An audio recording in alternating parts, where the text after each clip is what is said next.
وَلَقَدْ أَنزَلْنَا إِلَيْكَ آيَاتٍ بَيِّنَاتٍ.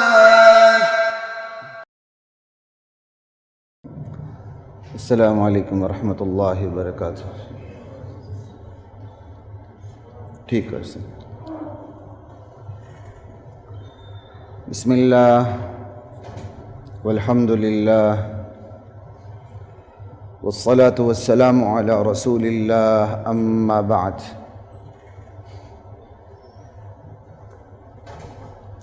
فاعوذ باللہ من الشیطان الرجیم. بسم اللہ الرحمن الرحیم. یا ایہا الذین آمنوا استعینوا بالصبر والصلاة ان اللہ مع الصابرین. ولا تقولوا لمن يقتل في سبيل الله اموات بل احیاء ولكن لا تشعرون.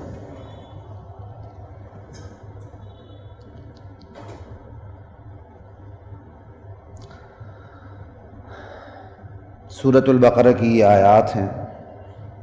دوسرا سپارہ ہے اور تیسرا رکوع ہے. تیسرے رکوع کی ابتدا ہے اور یہ آیات کا جو میں نے آیت پڑھی ہے یہ اس کا آغاز 153 آیت ہے اور انشاءاللہ ہم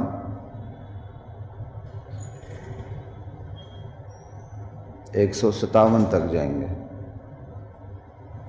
ان آیات کے پیچھے ایک رکوع ہے، پھر دوسرا رکوع ہے، تحویل قبلہ کا ذکر ہے.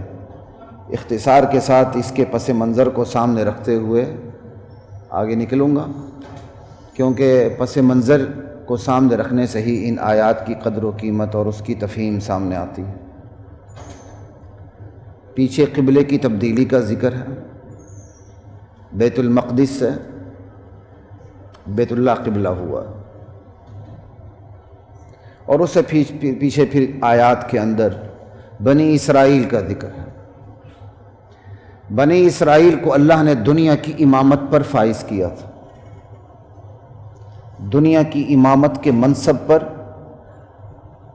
امت محمدیہ سے پہلے جو قوم سرفراز تھی، جس امامت کے منصب پر جو قوم فائز تھی وہ بنی اسرائیل تھی. حضرت یعقوب علیہ السلام کی اولاد، ان کی نسل. اللہ کے ہاں ایک مہلت ہوتی ہر قوم کی، بالآخر وہ اپنے اختتام کو پہنچتی ہے. بنی اسرائیل کی بدعمالیاں جب اپنے عروج کو پہنچی، اللہ نے انہیں امامت دنیا کے منصب سے معزول کر دیا اور نبی آخر الزمان صلی اللہ تعالی علیہ وآلہ وسلم کی بعثت کے ساتھ ہی اس امت کو امامت دنیا کے منصب پر فائز کر دیا گیا. لیکن بعض چیزوں میں بھی ابھی اشتراک تھا، مشترک تھی، جس سے پورا بھی امتیاز قائم نہیں ہوا تھا. آپ اذان کو دیکھ لیں، دیگر چیزوں کو دیکھ لیں، وہ موقع نہیں بات کرنے کا. جب قوموں کی مشابہت کی بات آتی ہے تو اس پہ میں نے بات کی ہوئی ہے اس سے پہلے کئی موضوعات پر، کہ اللہ نے اس امت کی دیگر امتوں کے ساتھ مشابہت رہنے نہیں دی. یہاں تک کہ عبادت کا جو بلانے کا طریقہ ہے، بلاوا اذان، اس میں بھی امتیاز رکھا ہے. یہاں تک کہ نماز ہم نے طلوع، غروب اور استوا کے وقت بھی اللہ ہی کے لیے پڑھنی ہوتی، لیکن اس وقت منع ہے نماز پڑھنا. مشابہت، اس کی ایک بہت بڑی وجہ مشابہت ہے. سورج کو پوجنے والے سورج کی طلوع کے وقت اس کی پوجا کر رہے ہوتے ہیں. عبادات تک میں مشابہت نہیں رکھی گئی. اب قبلہ ایک تھا بیت المقدس، اس کو بھی تبدیل کر دیا گیا. قبلے کو تبدیل کر کے اعلانیہ طور پہ بتا دیا گیا کہ بنی اسرائیل امامت دنیا کے منصب سے معزول ہو چکی ہے اور اب اس منصب پر امت محمدیہ فائز ہو چکی ہے صلی اللہ علیہ وآلہ وسلم. تو جو دنیا کی امامت کا منصب ہے وہ کوئی آپ کا دنیا کا عہدہ تو نہیں ہے جس میں پروٹوکول ملیں، اسکیل ملیں یا گریڈ سے آپ بالا تر ہو جائیں اور دنیا جہاں کی مراعات میرے اور آپ کے لیے ہوں، پھولوں کا بستر ہو. یہ کہانیاں نہیں ہیں. دنیا کی امامت جو ہے، یہ کام میں نہیں کیا کرتا بھائی، کیا ہے؟ اچھا میں نے کچھ اور سمجھا تھا، کیونکہ خسروں کو ویل دیتے ہیں نا تو مولوی صاحب کو بھی ویل دے رہے ہوتے ہیں، میں یہ سمجھا تھا اس کو دیکھ کے۔ اچھا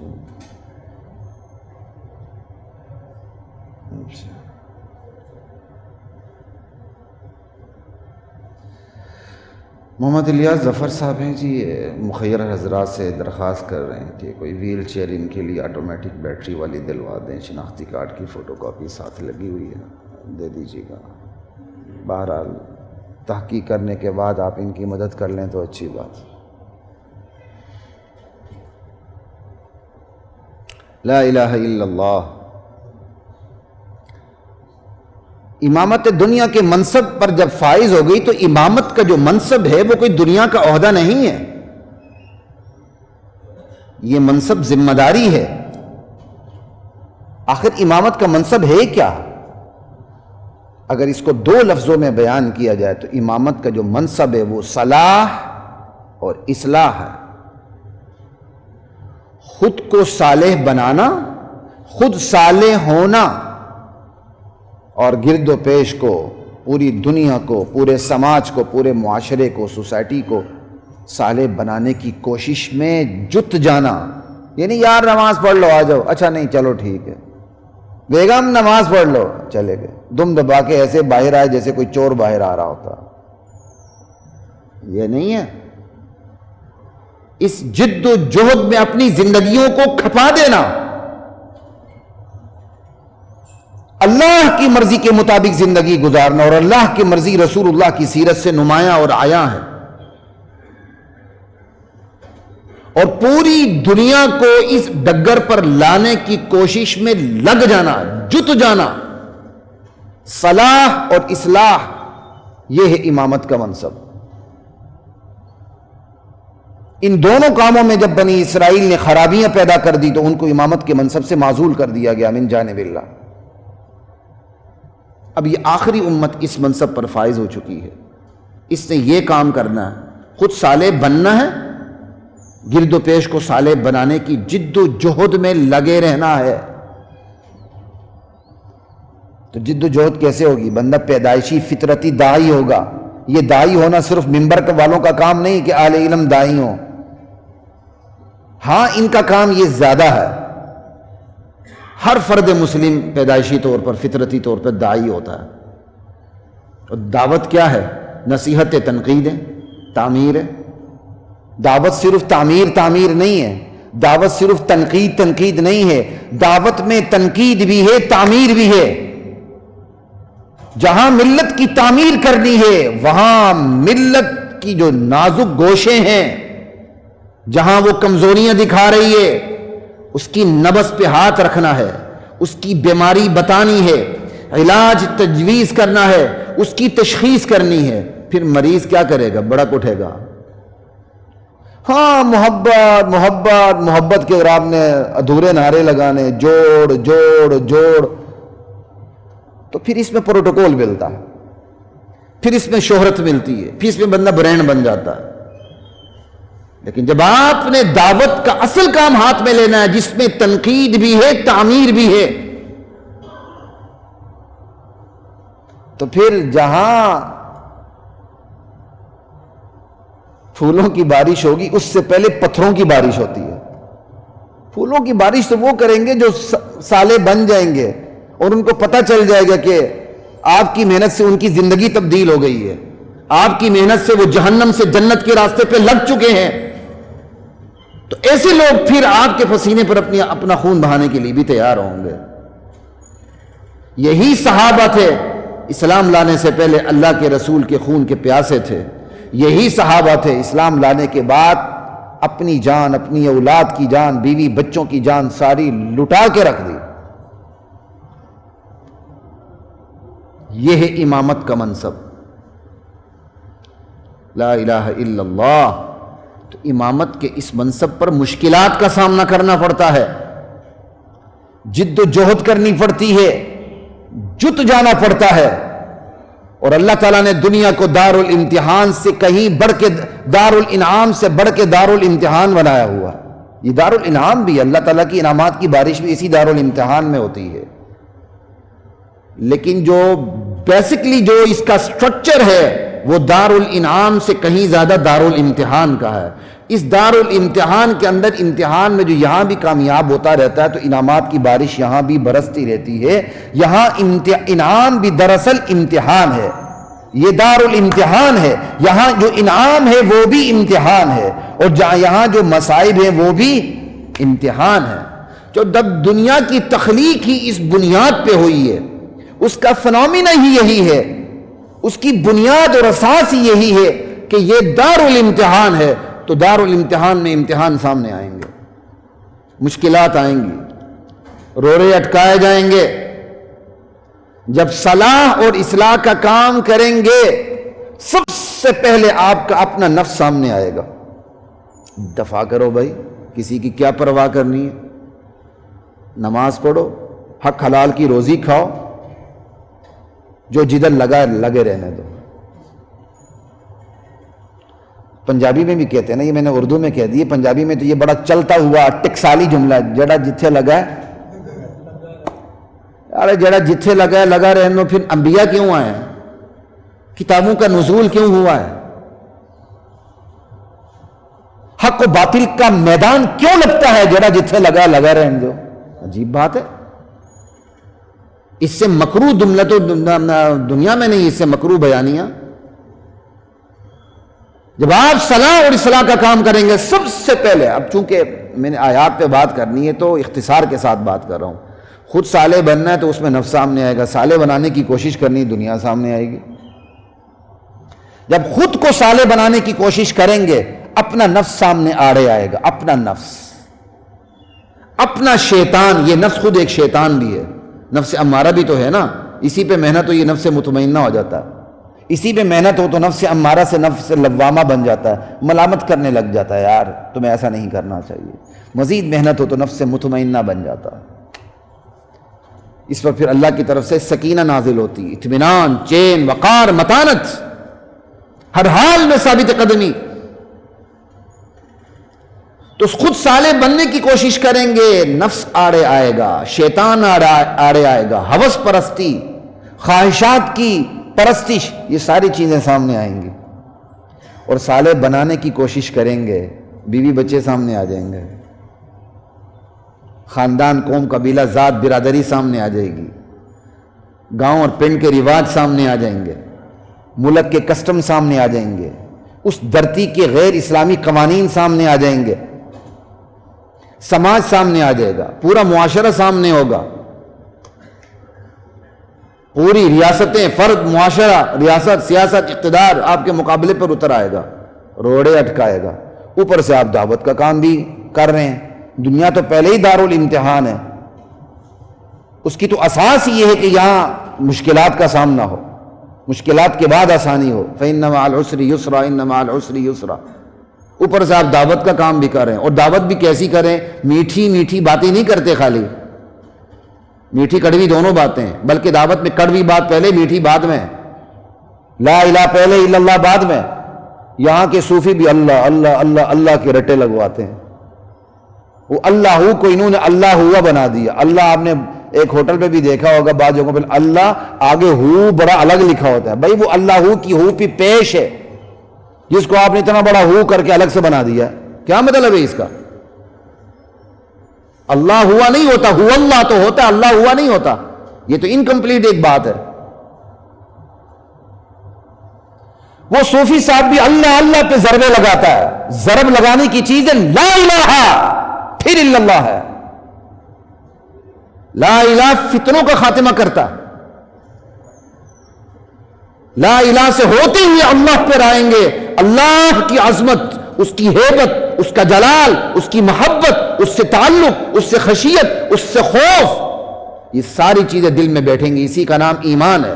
اور لا الہ کے بغیر اللہ پہ آئیں گے، یہ منافقت ہے، یہ دوغلا پن ہے.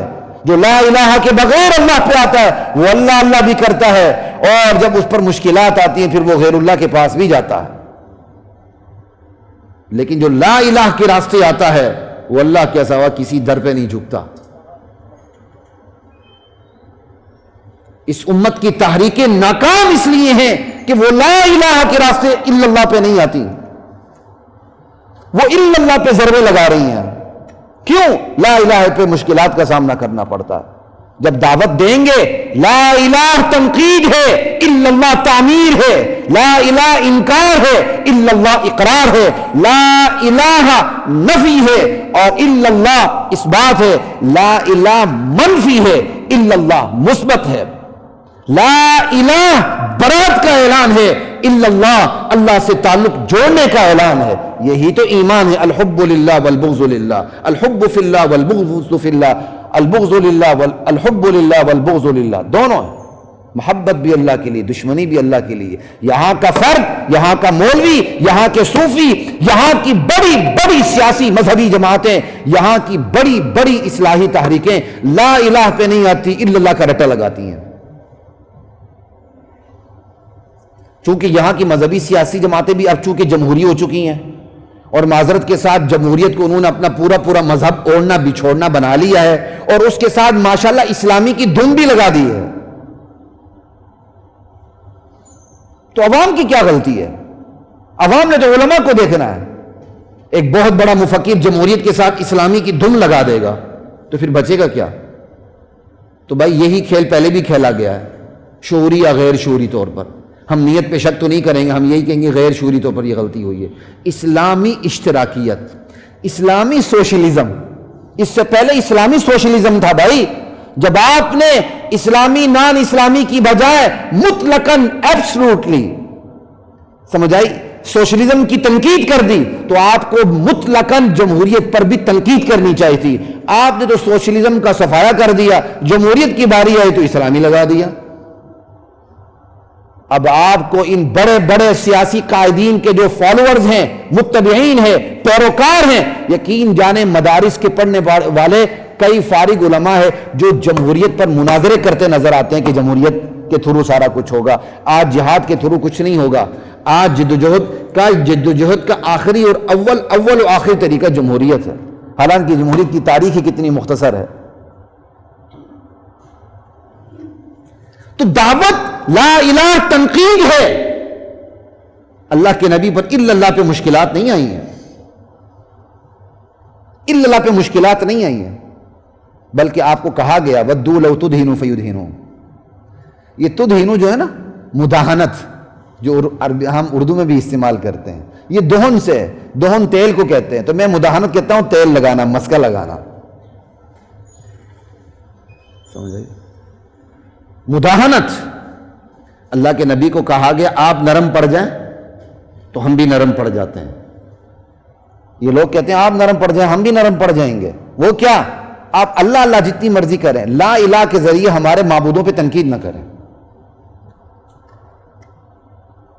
ابھی اللہ کے نبی نے اس پہ جواب ہی نہیں دیا تھا، اوپر سے وحی اتری وَدُّوا لَوْ تُدْهِنُوا فَيُدْهِنُونَ وَلَا تُطِعْ كُلَّ حَلَّافٍ مَّهِينٍ. ان بے قدر لوگوں کی میرے نبی آپ نے بات نہیں ماننی. دین ہے ہی نفی کا نام. اس بات تو بعد میں، آج اچھے اچھے مولوی صاحبان میں مثبت مثبت مثبت، محبت محبت محبت، جوڑ ان چیزوں نے دین کا ایک رخ پیش کر کے، ادھورا دین پیش کر کے عوام کا ستیاناش کر کے رکھ دیا. آج عوام قربانی دینے کے لیے تیار ہی نہیں ہے. جہاں ذرا مشکل سوئی کی چبن بھی عوام پیچھے ہٹ جاتی، نہ جی نہ، ہم تو ان جگہوں پہ پڑھتے ہی نہیں ہیں. 5 وقت کی نماز، حق حلال کی روزی، نماز پڑھنی ہے تو حق حلال کی روزی کھانی، بھائی کافی ہے. یہ کافی نہیں ہے. امامت دوہری ذمہ داری کا نام ہے. امامت دوہری ذمہ داری کا نام ہے. خود کو بھی سنبھالنا، پورے سماج کو سنبھالنے کی کوشش کرنا. جب سماج کو سنبھالیں گے تو اس کی برائیوں کو آپ پکڑیں گے، اس کی اچھائیوں کی حوصلہ افزائی کریں گے. آپ اپنے بچے کو کیسے سنبھالتے ہیں؟ تعریف کرتے ہوئے سنبھالتے ہیں کہ نہیں اس کی ہر ادا پہ نظر رکھتے ہیں، بری ادا پہ روک ٹوک کرتے ہیں، محبت سے بھی سمجھاتے ہیں، آنکھیں گور کے بھی سمجھاتے ہیں. جب باز نہ آئے تو پھر ماشاءاللہ ڈنڈا بھی اٹھتا ہے. یہ مار نہیں پیار، یہ تو بڑا عجیب سلوگن ہے جس نے نئی نسل کو بدتمیز اور نرم بنا کے رکھ دیا ہے. آج نئی نسل باپ کی آنکھوں کو گھورنے کو برداشت نہیں کرتی. وہی بیٹی جب بہو بن کے گھر پہ جاتی ہے, اگر میاں ذرا آنکھیں دکھائے, وہ کہتی ہے ہمارے ماں باپ نے آج تک ہمیں گھورا نہیں, تیری اوقات کیا تو ہمیں گھورے. وہ سیدھے فیملی کورٹ پہنچ جاتی ہے. پھر ماشاءاللہ وکلا کی کمائی ہوتی ہے. لا الہ الا اللہ. یاد نہیں آتا 7 سال کی عمر میں نماز کا کہیں, 10 سال کی عمر میں ضرب لگائیں اگر وہ نماز نہ پڑھے. یہاں تک کہ بیوی کے بارے میں کہا سمجھاؤ, فَعِظُوهُنَّ وَاهْجُرُوهُنَّ فِي الْمَضَاجِعِ وَاضْرِبُوهُنَّ. آخری ہتھیار اس پر مار ہے, مارنا اس کو ٹھیک نہ ہو تو. اب یہ مار کا لفظ اتنا دور ہے کہ آپ میرے منہ سے بھی سنیں گے تو اگلے کو پتہ نہیں یہ مولوی صاحب کیا کر رہے ہیں, یہ شاید اپنی بیوی کو مارتے ہی رہتے ہوں گے. اس کی سٹیجز ہیں, فَعِظُوهُنَّ وَاهْجُرُوهُنَّ فِي الْمَضَاجِعِ وَاضْرِبُوهُنَّ. یہ آخری سٹیج ہے, لیکن وہ مار بھی یہ نہیں کہ آپ ہڈی پسلی کر کے رکھ دیں. لیکن آپ کوئی تصور کر سکتا کیوں دین کا ادھورا رخ پیش کیا گیا اور ادھورا پن ان کی امپلیمنٹ کی گئی. اس کے نتائج اب میرے اور آپ کے سامنے یہ ہیں. اور ادھورا سچ بڑا خطرناک ہوا کرتا ہے. بات میری امامت کے منصب پہ ہی چل رہی تھی. ادھوری تبلیغ بڑی خطرناک ہوتی ہے. جس بندے پر آپ محنت کر کے محبت کے نعرے سے لائیں گے نا, وہ دوسری طرف دیکھے گا بھی نہیں. جب آپ اقرار کے تھرو لائیں گے, انکار کے لا الہ کے تھرو نہیں لائیں گے, اللہ کے تھرو لائیں گے, الا اللہ کے تھرو لائیں گے, لا الہ کے تھرو نہیں لائیں گے, وہ ادھورا مسلمان ہوگا. اور کمبختی یہ ہوگی, ادھورا مسلمان اپنے آپ کو پورا مسلمان سمجھے گا, بڑا بے ثبوتا مسلمان ہوں. جو لا الہ پہ محنت کر رہا ہے وہ تو توڑ پیدا کر رہا ہے, وہ امت میں نفرتیں ڈال رہا ہے.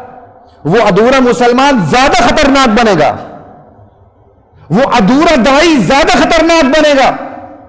حالانکہ امامت کے منصب میں تو ہے ہی مشکلات, وہ مشکلات کے سمندر عبور کر کے آسانیاں آتی ہیں. اس لیے کہا گیا, اتنی بڑی میں نے بات آپ کے سامنے کر دی, یا ایھا الذین آمنو, اے ایمان والو, جنہیں بنی اسرائیل کو معزول کر کے دنیا کی امامت کے منصب پر فائز کر دیا گیا ہے. چونکہ اب تم منصب امامت پر فائز ہو چکے ہو, مشکلات تو تمہیں آئیں گی, تو ان مشکلات کا سامنا تم استعینوا بالصبر والصلاۃ کے ذریعے کرنا. آپ کوئی سمجھ آئی آپ کو؟ یا ایھا الذین آمنو کے پیچھے پورا ایک سپارہ ہے سیاق و سباق کا, یا بنی اسرائیل, یا بنی اسرائیل کرتے کرتے دوسرا سپارہ شروع ہو جاتا ہے جس میں تحویل قبلے کا ذکر ہے. آتے آتے پھر یہ بات آتی, اے ایمان والو. یہ پورے پس منظر کو سامنے رکھتے ہوئے میں آپ کے سامنے تشریحی ترجمہ کر رہا ہوں. جنہیں بنی اسرائیل کو معزول کر کے امامت دنیا کے منصب پر فائز کر دیا گیا ہے, اور امامت کا منصب کوئی ایسا تمہارا عہدہ نہیں ہے جس میں تمہیں صرف پروٹوکول ہی ملے. مشکلات ہیں, ان مشکلات کا سامنا تم کیسے کرو گے؟ استعینوا بالصبر والصلاۃ, صبر اور صلاۃ کے ذریعے تم نے اللہ کی مدد چاہنی ہے. تم صبر و صلاۃ سے مدد لو. صبر سے مطلب یہ نہیں ہے صبر ہماری مدد کر, نماز کا یہ مطلب نہیں یا نماز یا صلاۃ تمہاری مدد کر, یہ مطلب تو نہیں ہے. صلاح نماز کیا ہے؟ تعلق مع اللہ کی سب سے بہترین اعلیٰ ترین صورت کیا ہے؟ آپ بھی بولے نا یار, نماز ہے. اور نماز میں بھی سب سے زیادہ کس شکل میں؟ سجدے میں, جہاں بندہ اللہ کے قدموں میں سر رکھ دیتا ہے.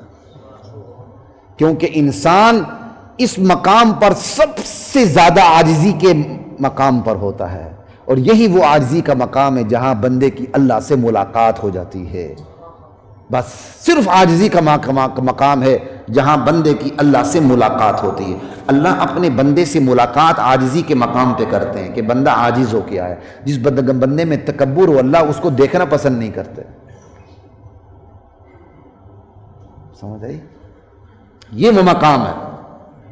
تو نماز اللہ سے رشتہ جوڑنے کی سب سے اعلیٰ ترین صورت ہے, تعلق مع اللہ کی مشق ہے. تو اب اللہ تعالیٰ نے کہا چونکہ تم دنیا کی امامت پہ فائز ہو, چونکہ تم دنیا کی امامت پہ فائز ہو,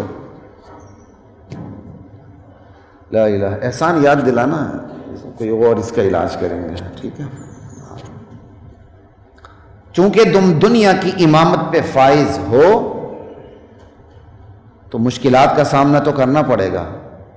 دنیا کی تمام مشکلات تو دنیا رشتوں پر مشتمل ہوتی ہے نا. اپنی جان کا رشتہ ہے، بیوی بچوں کا رشتہ ہے، سماج کا رشتہ ہے، خاندان کا رشتہ ہے، معاشرے کا رشتہ ہے، پوری دنیا کا رشتہ ہے. تو وہاں بھی تو رشتے ہیں نا مقابلے میں. کہ ان تمام مشکلات جو رشتوں پر مشتمل ہیں، ان کے مقابلے میں اللہ سے اپنا رشتہ مضبوط کر لو. اور وہ مضبوط کرنے کا ذریعہ نماز ہے. ٹھیک. ایک بات، اب نماز سے باہر آ کے کیا کرنا ہے؟ وہی رشتہ جو تم نے نماز میں جوڑا ہے، اس رشتے کو تم نماز سے باہر آ کر برقرار رکھو. اسی برقرار رکھنے کا نام صبر ہے. بات سمجھ آئی بات کی؟ تو کل خلاصہ کیا ہوا؟ امامت کے منصب پر فائز ہونے کے بعد دنیا کی مشکلات کا مقابلہ کرنے کی تمہارے پاس ایک ہی صورت ہے. وہ صورت کیا ہے؟ اللہ سے تعلق کو جوڑے رکھو، دنیا کی مشکلات کا مقابلہ کرے گو. جہاں اللہ سے تعلق کمزور پڑ گیا، وہاں تم دنیا کی مشکلات کے سامنے ٹھہر نہیں سکو گے. نہ اپنے نفس کے مقابلے میں ٹھہر سکو گے، نہ اپنے شیطان کے مقابلے میں ٹھہر سکو گے، نہ اپنی ہوس اور خواہشات نفسانی کے مقابلے میں ٹھہر سکو گے، نہ اپنے بیوی بچوں کے تقاضوں کے سامنے تم ٹھہر سکو گے، نہ اپنے سماج اور معاشرے کے تقاضوں کے سامنے تم ٹھہر سکو گے، نہ تم اپنے احباب، دوست، اقربا اور رشتہ داروں کے تقاضوں کے سامنے تم ٹھہر سکو گے، نہ تم ریاست اور سیاست کے ظلم کے سامنے تم ثابت قدم رکھ سکو گے. کیونکہ جب اللہ سے رشتہ کمزور ہو گیا تو باقی سارے رشتے تگڑے ہو جاتے ہیں. جب اللہ سے رشتہ مضبوط ہو جائے تو تمام رشتے اللہ کے رشتے کے نیچے ہوتے ہیں. بات کوئی سمجھ آ رہی ہے؟ تمام رشتے اللہ کے رشتے کے نیچے ہوتے ہیں. جب اللہ سے رشتہ کمزور پڑ جائے تمام رشتے خدائی رشتے سے اوپر چلے جاتے ہیں. آپ بہت سے لوگوں کو نہیں دیکھتے ہیں، وہ اپنی ذات اور قوم کے رشتے کو اسلام کے رشتے سے بھی اوپر لے جاتے ہیں. چونکہ یہ میری ذات کا ہے لہٰذا وہ منافق اور کافر کی بھی فیور کریں گے، مسلمان کی نہیں کریں گے. اور ایسی چیز ہمارے قبائل میں بہت نظر آتی ہے. تو میرے سننے والے ہمارے اپنے علاقوں میں بھی ہیں، تو معذرت کے ساتھ آپ کو برا نہ لگے، لگتا ہے تو لگے رہنے دیں، ہمیں اس کی پرواہ نہیں ہوتی. یہ چیزیں ہمارے قبائل میں بہت نظر آتی ہیں. سمجھ آئی؟ چونکہ ان خاندانوں میں یونٹی ہوتی ہے، حد سے زیادہ یونٹی ہوتی ہے، وہاں پھر یہ چیز زیادہ نظر آتی ہے. لا الہ الا اللہ واللہ اکبر.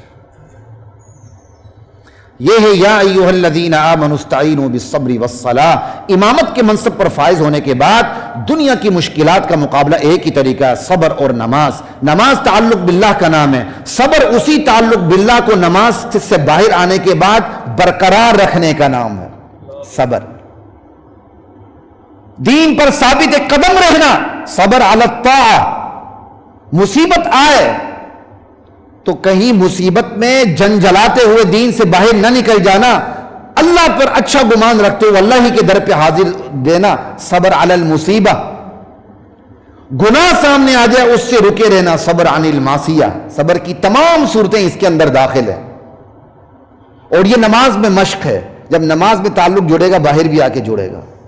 اور یہ انسان کی فطرت ہے، کسی بڑے سے اس کا تعلق بن جائے نا تو دنیا میں ہلکی پھلکی چیزیں سامنے آنے پرواہ نہیں کرنی کہ فلاں افسر کے ساتھ میرا تعلق.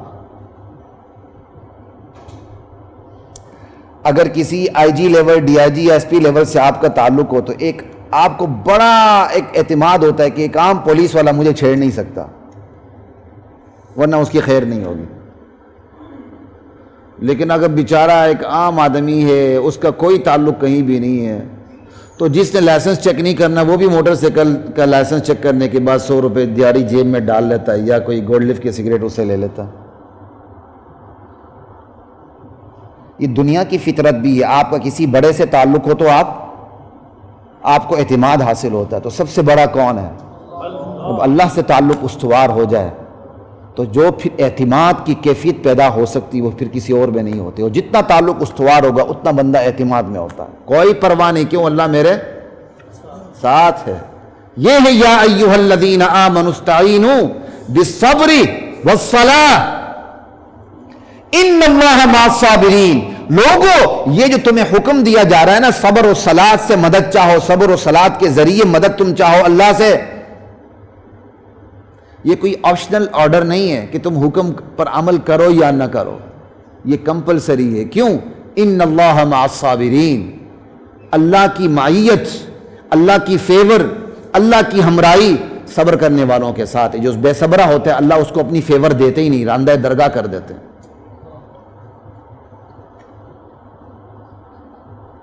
وَلَا تَقُولُوا لِمَن يُقْتَلُ فِي سَبِيلِ اللَّهِ أَمْوَاتٌ، اسی صبر کی بات۔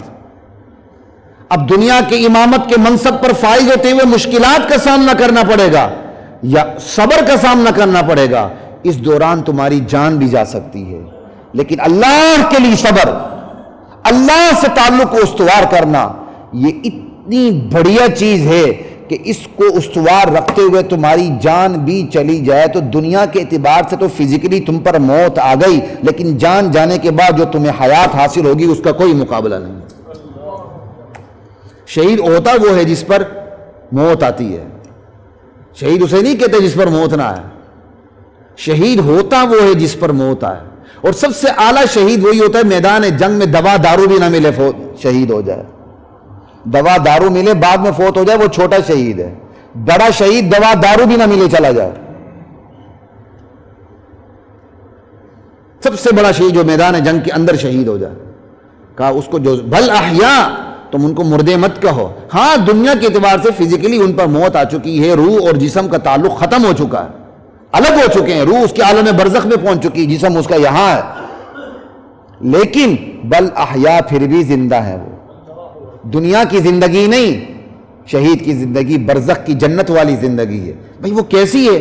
کہا تمہیں ادھر ادھر ٹامک ٹوئیاں مارنے کی ضرورت نہیں، تم اس کا ادراک ہی نہیں رکھتے کیونکہ اللہ نے ادراک دیا ہی نہیں۔ وَلَٰكِن لَا تَشْعُرُونَ، ایمانداری سے بتایا جس اللہ نے اس حیات کے بارے میں کہا تمہیں شعور نہیں ہے، آج کا مولوی کھڑا ہو کے اس حیات کو بیان کرنا شروع کر دے، نہیں جی وہ دیکھتے بھی ہیں، نہیں جی وہ سنتے بھی ہیں، نعوذ باللہ بیویوں سے ہم بستری بھی کرتے ہیں، کوئی آ جائے تو پخیر راگلے السلام علیکم کر کے ہاتھ کھڑا بھی کر دیتے ہیں، تو اس سے بڑا احمق کون ہوگا؟ اللہ تو کہتے ہیں وہ ایسی حیات ہے جس کا تمہیں شعور۔ تو نبی علیہ السلام کی حدیث سے جتنا ہمیں شعور ملا اتنا ہی، اس سے زیادہ شہید کی روح کو سبز پرندوں کے جسم میں قالب میں ڈال دی جاتی ہے، وہ ان کیا کہتے ہیں قندیلوں میں بسیرا کرتی ہیں، جنت کی سیر کرتی ہیں، بس اس سے زیادہ آگے جانے کی ضرورت نہیں ہے۔ ان کو وہ زندگی حاصل ہوتی ہے جو ہمارے وہم و گمان میں بھی نہیں، دنیا کی زندگی سے اعلیٰ افضل اور برتر زندگی عطا ہوتی، بات ہی ختم ہو گئی۔ نہیں جی شہید زندہ ہوتا، ہم نے قبر کھولی، خون بہ رہا تھا، وہ دیکھ بھی رہا تھا، شاید باتیں بھی کر رہا تھا، انا للہ و انا الیہ راجعون۔ بھائی شہید کہتے اس کو جس کو اس دنیا میں موت آئے، اس کی بیوی بیوہ ہو جائے، اس کی وراثت تقسیم ہو جائے، پھر اس کی بیوہ کہیں اور بھی شادی کر لیتی، وہ زندہ ہو تو شادی جائز ہو، وہ دیکھے سنے، وہ اپنے دشمن کو معاف کرے جس میں اس پر گولیاں برسائی ہیں، وہ اس کا قیمہ نہ بنا دے۔ لطیفے نہیں ہونے چاہیے، جو دین کی بات ہے وہی ہونی چاہیے۔ یہ زندگی دنیا کی نہیں ہے، دنیا کی زندگی ہوتی تو وہ شہید ہی نہ ہوتا، وہ غازی ہوتا۔ شہید ہوا اس لیے کہ دنیا کی زندگی ختم ہو گئی، دنیا کی زندگی ختم ہونے کے بعد اس کی نئی زندگی کا آغاز ہو گیا جو جنت والی زندگی ہے، ایسی زندگی ہے جس کا ہمیں شعور، کیونکہ اللہ کہہ رہا تمہیں شعور ہی نہیں ہے، اس کا تمہیں ادراک ہی نہیں، تم اس زندگی تک پہنچ ہی نہیں سکتے۔ وہ کیسی ہے؟ وَلَٰكِن لَا تَشْعُرُونَ، یہ ٹیکسٹ ہے۔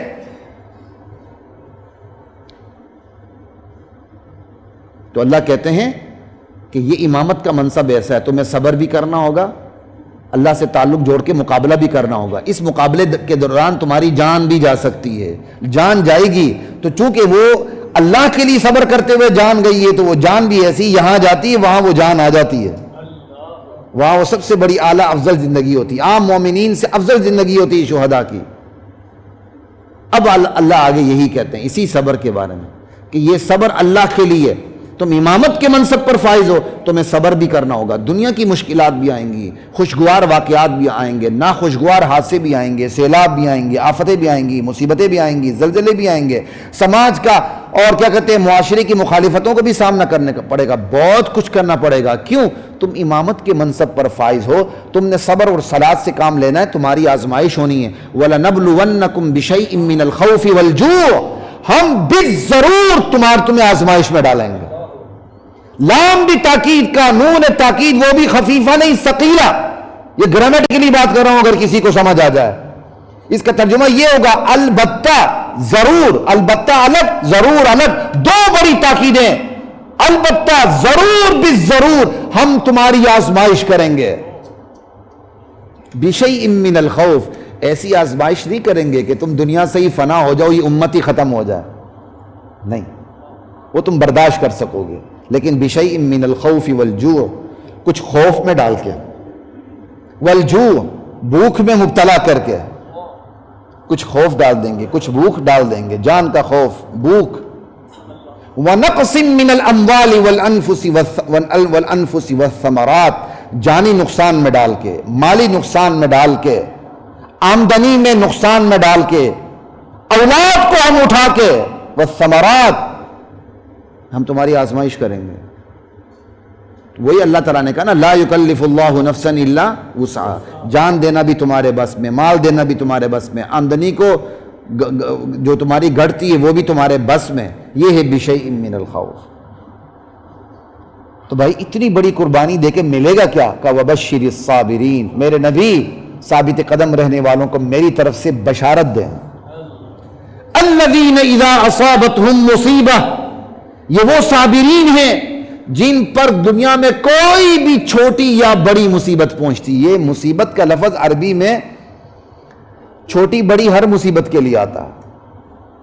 ہمارے محاورے میں آ کے یہ مصیبت کا لفظ بہت بڑی بلا بن گیا. جس پر بہت بڑی مصیبت آتی ہے نا کوئی، اس کو کہتے ہیں مصیبت.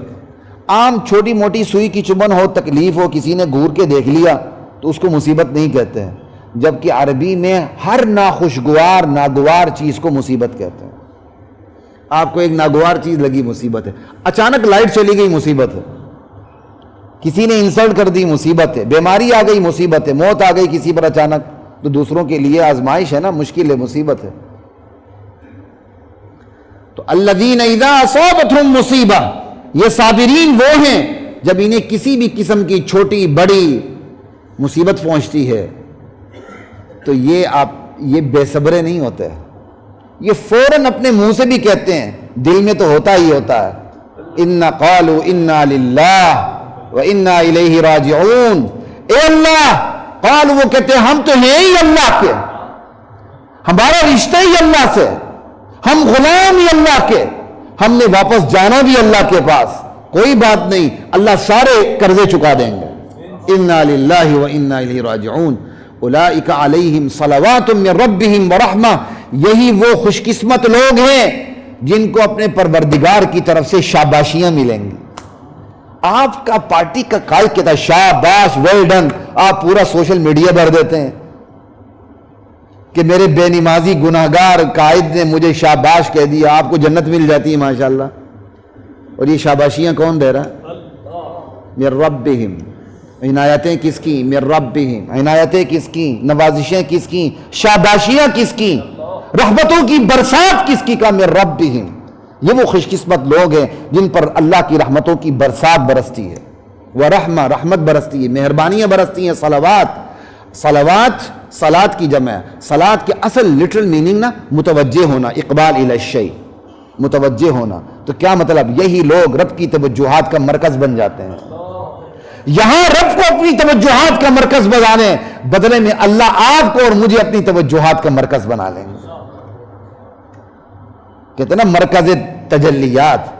اس سے بڑھ کر انسان کی کیا خوش قسمتی ہے، وہ خود مرکز توجہات بن جائے، اللہ کی توجہ کا مرکز انسان بن جائے، گندے قدرے سے پیدا ہونے والا.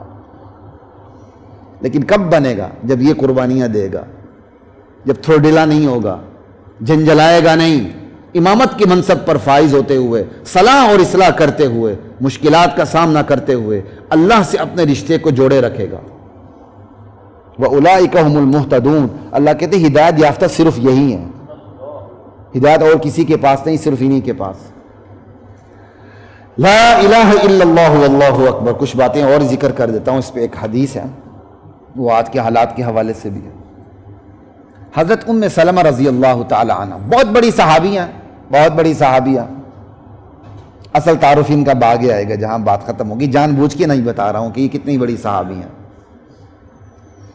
بہت بڑی صحابی ہے. تو انہوں نے اللہ کے نبی سے حدیث بھی سن رکھی تھی، اور نبی علیہ السلام کی حدیث بھی ہے، ما من عبد تصیبہ مصیبہ فیقول انا للہ و انا الیہ راجعون اللہم اجرنی فی مصیبتی واخلف لی خیرا منہا۔ اللہ کہتے ہیں میرا کوئی بندہ جس پر کوئی بھی مصیبت آ جائے، چھوٹی یا بڑی، آپ کو کوئی گور کے بھی دیکھے تو انا للہ پڑھ لیں۔ انشاءاللہ اس کی تفسیر تو کبھی بعد میں، لیکن پوائنٹس آپ کو ضرور بتا دوں گا کہ اس کے اندر اتنی قوت آئی کیسے ہے۔ میرے جس بندے کو بھی کسی مصیبت کا، ناخوشگوار کا، ناگواری کا سامنا کرنا پڑے، اور وہ جواباً پڑھے انا للہ و انا الیہ راجعون اللہم اجرنی فی مصیبتی، اے اللہ میری اس مصیبت میں مجھے اچھا بدلہ دے دے، اور بدلہ بھی کیسا، واخلف لی خیرا منہا، یا اللہ میری اس مصیبت میں جو چیز مجھ سے کھو چکی ہے اس سے بہتر عطا فرما۔ اللہ کیا کرتے ہیں، الا اجرہ اللہ فی مصیبتی واخلف لہ خیرا منہا، اللہ اس کی مصیبت کا اجر بھی دیتے ہیں، اجر بھی اس سے بڑھیا دے دیتے ہیں، جو چیز اس مصیبت میں کھوئی ہوتی ہے اس سے بہتر چیز دے دیتے ہیں۔ حضرت ام سلمہ رضی اللہ عنہ، ان کے میاں، ان کے شوہر حضرت ابو سلمہ وہ فوت ہوتے ہیں، ٹھیک ہے، اللہ کے نبی انہیں یہ دعا پڑھنے کی تلقین کرتے ہیں کہ یہ دعا پڑھ لو، اب اس دعا کا یہ کہ اس سے کھوئی ہوئی چیز مجھے بہتر دے دے۔ اب ام سلمہ کہتی ہیں کہ میں نے سوچا میرے شوہر سے بہتر کون ہو سکتا ہے، جس نے حبشہ کی طرف اپنے خاندان سمیت سب سے پہلے ہجرت کی، ہجرت مدینے سے پہلے ہجرت حبشہ ہوئی ہے، وہ کہتے ہیں ہجرت حبشہ کی طرف اپنے اہل بیت سمیت، اپنے خاندان سمیت سب سے پہلے ہم نے ہجرت کی تھی۔ کہا میرے شوہر سے بہتر کون ہو سکتا ہے، لیکن رسول کا ارشاد تھا تو یہ دعا پڑھتی رہی، اے اللہ انا للہ و انا الیہ راجعون اللہم اجرنی فی مصیبتی واخلف لی خیرا منہا۔ اس دعا کو ضرور یاد کر لیں آپ، چھوٹی سی دعا ہے، بڑی کمال کی دعا ہے، سمجھ گئے، انا للہ و انا الیہ راجعون اللہم اجرنی فی مصیبتی واخلف لی خیرا منہا۔ تو کیا ملا ان کو، رسول اللہ مل گئے بطور شوہر۔ ام سلمہ کے وہم و گمان میں نہیں تھا کہ مجھے کیا ملے گا، وہ پڑھتی ہوئی سوچتی تھی میرے شوہر سے اچھا کون ہو سکتا، بلکہ اللہ کے نبی کا رشتہ کیا تو آگے سے انہوں نے کہہ بھی دیا تھا میری بیٹیاں بھی ہیں، میں بڑی غیور بھی ہوں، یہ بھی یاد رکھیں، انہوں نے فوراً ہاں نہیں کی تھی، اللہ کے نبی نے رشتے کا پیغام بھیجا تھا، انہوں نے فوراً ہاں نہیں کی تھی، کہا میری بیٹیاں بھی ہیں، میں بڑی غیور بھی ہوں۔ جناب اللہ کے نبی نے پھر انہیں پیغام دیا تھا، اللہ آپ کی اس اوپر والی غیرت کو ختم کر دیں گے، پرواہ نہیں۔ ابو سلمہ کی جگہ محمد الرسول اللہ مل گئے۔ تو آپ بھی یہی ہے، میں ان ماؤں بہنوں سے، بھائیوں سے کہتا ہوں کہ اس وقت ہمارا پورا ملک آفت زدہ ہے، ہماری بدعمالیوں کی سزا ہے، اس پہ انشاءاللہ بعد میں بات کریں گے، کون کہتا ہے بدعمالیوں کی سزا نہیں ہے؟ اس ملک کو آپ نے پورا سود میں لت پت کیا ہوا ہے، اللہ اور اس کے رسول کے ساتھ آپ جنگ کر رہے ہیں، تو پھر جنگ کا یہی نتیجہ نکل رہا ہے جو نکل رہا ہے۔ انشاءاللہ اس حوالے سے آئندہ جمعے بھی بات آئے گی کہ آزمائشیں کیوں آتی ہیں، آئندہ جمعے میں اس پہ بات کروں گا، اس لیے وقت پہ آئیے گا۔ آزمائشیں کیوں ہوتی ہیں؟ آزمائشیں عذاب ہیں، ثواب ہے، ہماری نالائکی ہے، کوئی ٹیکنیکل فالٹ ہے، ان تمام پہلوؤں پہ بات ہوگی انشاءاللہ۔ لوگ سدھرتے نہیں ہیں ٹیکنیکل چیزوں میں، کوئی ٹیکنیکل جواب دیتا ہے تو اس کے ٹیکنیکل جواب کے پیچھے جاتے ہیں، سدھرتے نہیں ہیں، سدھرتے نہیں ہیں، اور سدھرنے کی کوشش کریں بھائی۔ لا الہ الا اللہ واللہ اکبر۔ تو بات میں کیا کر رہا تھا اس پہ کہ بڑی سے بڑی چیز کھو جائے، اللہ سے مانگنی اللہ اس سے بڑھیا دے دے۔ ام سلمہ کو محمد رسول اللہ مل گئے، تو آج ہمارے پورا ملک 60% سے اوپر سیلاب میں مبتلا ہے، بلوچستان، گلگت بلتستان، پنجاب، سندھ کے زیری علاقے، سارا الحمدللہ ہم یہاں بچے ہوئے ہیں، آگے جا کے اس سے تباہی مچائیے پانی نے۔ اس میں یہ دعا پڑھیں کہ انا للہ و انا الیہ راجعون اللہم اجرنی فی مصیبتی واخلف لی خیرا منہا۔ یہ دعا بار بار پڑھیں، پھر دیکھیں اللہ بدلے کیا عطا فرماتا ہے۔ لیکن یہ صرف زبان کی ورزش نہیں ہے، یہ دعا صرف زبان کی ورزش نہیں ہے، اس کے پورا پیچھے ایک عقیدہ ہے اس کے پس منظر میں، وہ عقیدہ نقش اور منقش ہوتا ہے دل میں، پھر یہ الفاظ زبان سے نکلتے ہیں تو پھر یہ اثر کرتے ہیں۔ یہ نہیں کہ تمام کام شیطانی، عقیدہ شیطانی اور زبان پہ انا للہ و انا الیہ راجعون، نہیں ہوتا۔ ان الفاظ میں طاقت عقیدے کی اور نظریے اور ایمان کی وجہ سے آتی ہے، تب یہ کیا کہتے ہیں الفاظ اثر کرتے ہیں۔ اصل چیز عقیدہ ہے۔ بار بار پڑھنے کو اس لیے کہا گیا ہے کہ پڑھنے سے وہی چیز مضبوط ہوتی ہے۔ اذا تکرر تقرر، عربی میں محاورہ ہے، جس چیز کا آپ تکرار کرتے ہیں وہ آپ کو ذہن نشین ہو جاتی ہے۔ مدارس میں جو اچھے مدارس ہیں وہاں تکرار کا بہت رواج ہے۔ ٹیچر لیکچر دیتا ہے، اس کے بعد لڑکے آپس میں ایک دوسرے کو لیکچر دے رہے ہوتے ہیں۔ الحمدللہ میں تمام سال میں خود لیکچر دیتا رہا ہوں طلبہ، بڑا فائدہ ہوتا ہے اس سے، وہ چیز خود بیٹھ جاتی۔ تو وہیں استاد کہا کرتے تھے اذا تکرر تقرر، جس چیز کا تکرار ہوتا ہے اس کا تقرر ہو جاتا ہے، تقرر ہو جاتا ہے، وہ چیز آپ کے ذہن نشین ہو جاتی، بیٹھ جاتی ہے۔ اب یہ میں وقت ختم ہو گیا، میں آپ کو کیا بتاؤں، چلیں تھوڑا سا بتا ہی دیتا ہوں کہ اگر اس میں جان کیسے ہے، سنیں ذرا اختصار کے ساتھ، باقی باتیں رہ گئیں تو آئندہ جمعے میں انشاءاللہ عرض کر دوں گا۔ آپ پڑھتے ہیں کسی پر مصیبت پہنچے تو انا للہ پڑھنی ہے نا، تو انا للہ کا مطلب کیا ہے؟ انا للہ، ہم سب کے سب اللہ کے مملوک ہیں، اللہ ہمارا مالک ہے، ہمارے پاس جو کچھ ہے وہ ہمارا ہے ہی نہیں، وہ تو اللہ نے امتحان کے طور پر مجازی مالک بنایا ہوا، حقیقی مالک کون ہے؟ جب بندے کو یہ ذہن نشین ہو جائے جو چیز مجھ سے کھو چکی ہے، چاہے وہ جان ہے، چاہے وہ مال ہے، چاہے وہ عزت و آبرو ہے، چاہے وہ دولت ہے، چاہے وہ آمدنی ہے، چاہے وہ فصلیں ہیں، چاہے وہ زمینیں ہیں، کچھ بھی ہے، جو چیز کھو چکی وہ میری تھی نہیں، وہ تو اللہ تعالیٰ نے بطور امانت دی تھی، امانت واپس لے لی۔ بتائیں اس کے رنج و غم میں افاقہ ملے گا کہ نہیں؟ اس کو صبر آئے گا کہ نہیں؟ ایک عقیدہ کہ جو کچھ ہے وہ میرا نہیں ہے، اللہ کا ہے، اللہ نے مجھ سے وہ چیز واپس لے لی، ایک خاص ٹائم کے لیے دی تھی، وہ اسپیسیفک ٹائم ختم ہو، اللہ نے لے لی۔ جب یہ عقیدہ بن جائے، زبان سے نہیں، جس انفارمیشن نہیں، عقیدہ اندر بن جائے تو پھر اسے صبر آ جاتا ہے۔ اگلی بات، انا للہ، ہم ہیں ہی اللہ کے، ہمارا سب سے بڑا رشتہ کس کے ساتھ؟ اللہ کے ساتھ۔ دنیا کے تمام رشتے فنا ہو جاتے ہیں، آہستہ آہستہ ختم ہو جاتے ہیں، یہاں تک کہ بیٹا بھی چلا جاتا ہے، باپ بھی چلا جاتا ہے، ماں بھی چلی جاتی ہے، بہن بھائی بھی چلے جاتے ہیں، دوست احباب بھی رخصت ہو جاتے ہیں، نہیں جاتا تو کون نہیں جاتا، یہاں تک کہ امام الانبیاء بھی جسمانی طور پر دنیا سے تشریف لگے، رسالت ان کی جاری ہے۔ سمجھ آئی بات کی؟ ہر چیز پہ فنا ہے، بقا صرف کس کو ہے؟ رشتہ اللہ کا باقی رہتا ہے۔ جس کو یہ یقین ہو جائے اللہ کا رشتہ دائمی رشتہ ہے اور سب سے بڑا رشتہ بھی میرا اللہ کے ساتھ ہے، اسے صبر آئے گا کہ نہیں آئے گا؟ انا للہ۔ اور یہی اسی عقیدے میں بات کرتا ہوں، انا للہ، ہمارا رشتہ سب سے بڑا کس کے ساتھ ہے؟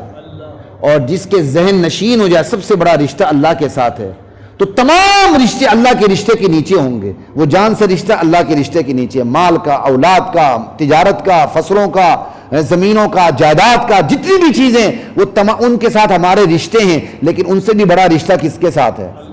اب اللہ کی رشتے کا مقابلہ ہوا جان کے رشتے کے ساتھ، مال کے رشتے کے ساتھ، اولاد کے رشتے کے ساتھ، آمدنی اور فصلوں اور زمینوں کے رشتوں کے ساتھ۔ رشتہ کی حقیقت جب رشتے کی حقیقت سے ٹکرائی تو خدائے رشتے کی حقیقت غالب آ جاتی ہے، پھر صبر آ جاتا ہے۔ لیکن اگر رشتے کی حقیقت سے رشتے کی حقیقت نہ ٹکرائے، ایک طرف اللہ سے رشتہ اوپر سے اور دوسروں سے رشتہ دل سے، اللہ سے رشتہ اتوں اور اپنے باپ سے، اپنی ماں سے، اپنی اولاد سے، اپنی تجارت سے، اپنی آمدنی سے، اپنی زمینوں سے رشتہ وچوں اندر سے۔ اب جو اتوں کا رشتہ وہ وچوں کے رشتے کے ساتھ جب ٹکرائے گا تو کون غالب آئے گا؟ وہ جو وچوں کا رشتہ ہے وہی غالب آئے گا۔ بھائی وچوں رشتہ باپ کے ساتھ ہے، بیٹے کے ساتھ ہے، اپنی آمدنی کے ساتھ ہے، اپنی تجارت کے ساتھ ہے، اپنی زمینوں کے ساتھ ہے، یہ تمام رشتے جو خدا کا رشتہ اتوں اس پر غالب آ جائے گا۔ خدا کا رشتہ نیچے، بندوں کا رشتہ اوپر۔ لیکن اگر خدا کا رشتہ غالب ہے، خدا کی رشتے کی حقیقت دنیا کے تمام رشتوں کی حقیقت پر غالب آ جاتی ہے۔ اور اگر خدا کی رشتے کی حقیقت نہیں، خدا کی رشتے کی صورت ہے اور سامنے حقیقتیں ہیں، تو خدا کی رشتے کی صورت سامنے جو مادی رشتوں کی صورت ہے، حقیقت ہے، اس کا مقابلہ نہیں کر سکتی۔ حقیقت کبھی بھی صورت کا مقابلہ نہیں کر سکتی۔ کوئی بات سمجھ آ رہی ہے؟ یہ ہے انا للہ، ہم ملکیت بھی اللہ کی، رشتہ بھی اللہ کے ساتھ، وَإِنَّا إِلَيْهِ رَاجِعُونَ، ہم سب نے اللہ کی طرف لوٹ کے جانا ہے۔ مولا جو کھو چکا ہے وہ عارضی طور پر کھویا ہے۔ اب جس بندے کو یقین ہو جائے میں نے یہاں جو چیز کھوئی ہے، چاہے جان کھوئی ہے، مال کھویا، اولاد کھوئی، جو بھی کھویا وہ میں نے عارضی طور پہ کھویا ہے، ہمیشہ کے طور پر میں نے نہیں کھویا۔ جس کو یہ یقین ہو جائے اس کو صبر آئے گا کہ نہیں آئے گا؟ اب چوتھا، میں نے عارضی طور پر کھویا ہے، ایک دن ہم جائیں گے اللہ کے پاس، اللہ سے ملاقات ہوگی، ساری کھوئی ہوئی چیزیں اللہ بہتر طریقے سے واپس کر دیں گے۔ اب بتائیں اسے صبر آیا کہ نہیں آیا؟ یہ ہے انا للہ و انا الیہ راجعون۔ جو بندہ اس عقیدے کے ساتھ، یہ چاروں پانچوں عقیدے ہیں، اللہ کا رشتہ سب سے بڑا، ہم اللہ، جو مالک بھی اللہ، اور جو کھوئی چیز ہے وہ بھی عارضی طور پہ کھوئی ہے، اور ایک وقت آئے گا یہ ساری کھوئی ہوئی چیزیں واپس مل جائیں گی، اللہ تمام قرضے خود سے چکا دے گا۔ اب اسے صبر آیا کہ نہیں آیا؟ اگلی حدیث رہتی ہے ترجمہ، وقت میرا ختم ہو چکا ہے، اسی موضوع کو لے کے آگے چلیں گے، ساتھ اس پر بھی بات کریں گے کہ یہ آزمائشیں کیوں آتی ہیں، کیا یہ آزمائشیں ثواب ہیں، عذاب ہیں، یا ہمارا کوئی ٹیکنیکل فالٹ ہے، کیا ہے، ان تمام چیزوں پہ بات ہوگی۔ وآخر دعوانا الحمدللہ۔ وَلَقَدْ